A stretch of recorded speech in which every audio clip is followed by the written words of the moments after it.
when President-elect Donald Trump is officially inaugurated and sworn in as the nation's 47th President of the United States. Project 2025 will go into effect day one.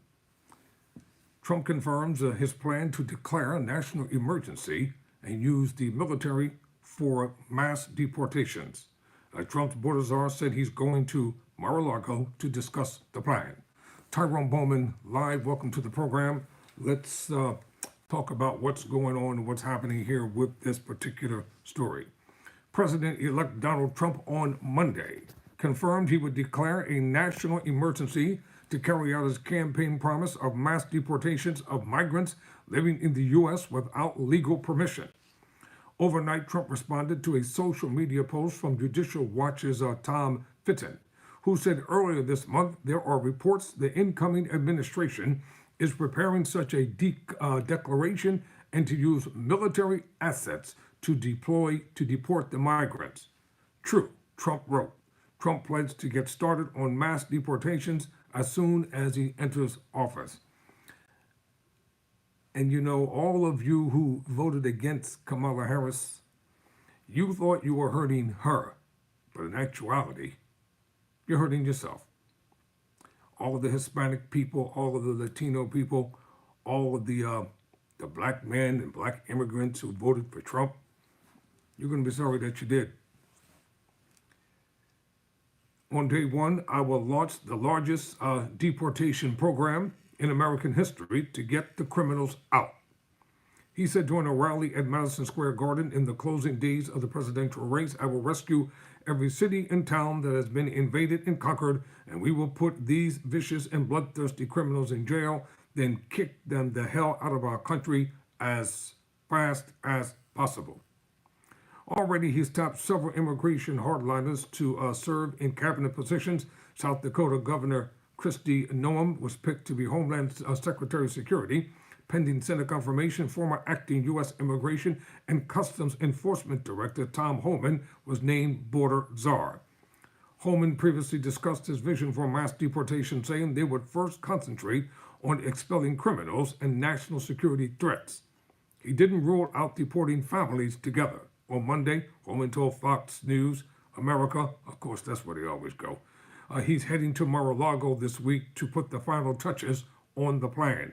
Homan reiterated his plan to take the handcuffs of ICE and ramp up arrests.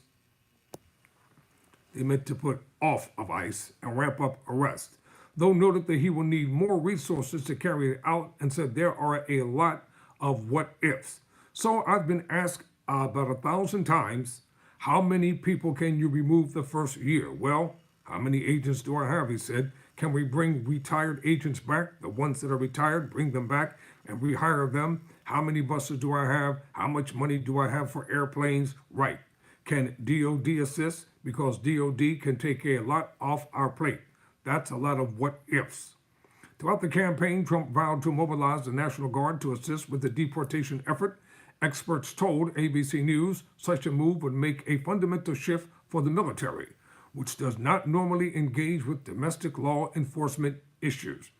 At times, Trump went further, suggesting thousands of troops from overseas would be moved to the U.S.-Mexico border.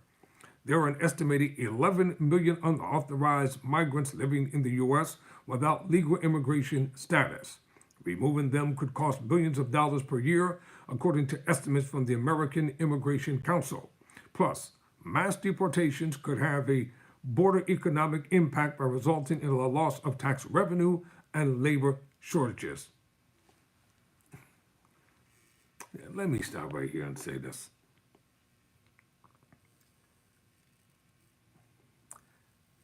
America is going to go through a radical change.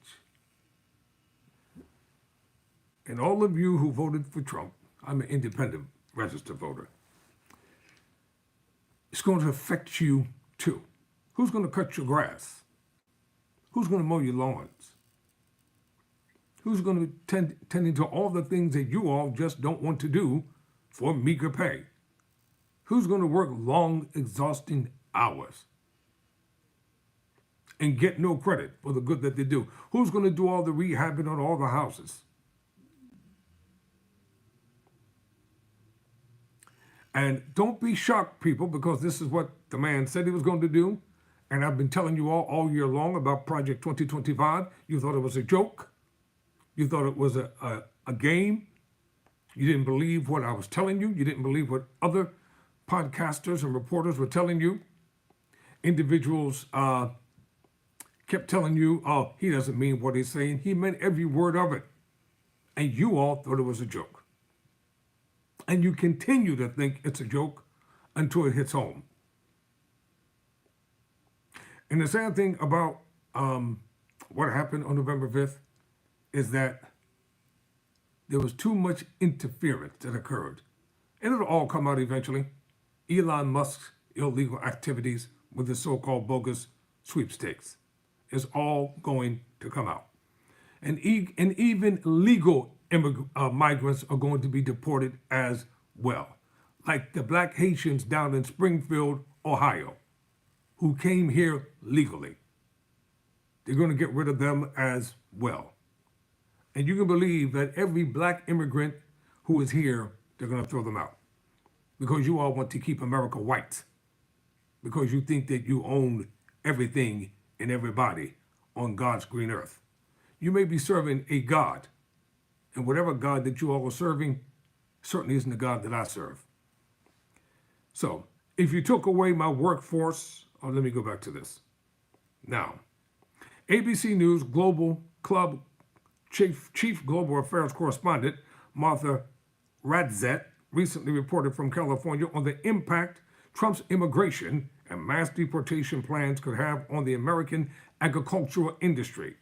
If you took away my workforce, you would need. If you go into the San Joaquin Valley and you start doing what you're saying, it's over. The country will stop, literally stop, because the food system won't move, said Manuel Chuha Jr., the president of the Nisi Farmers League. Well, I'll keep you updated on everything that's happening. And to be fair, on Inauguration Day, I will definitely be alive, and I will take away from my studies as a criminal justice major, and make sure that I cover the inaugurational ceremony of now President-elect Donald Trump.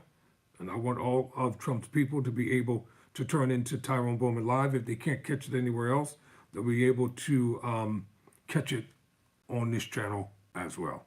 So if you haven't subscribed to Tyrone Bowman Live, think about it.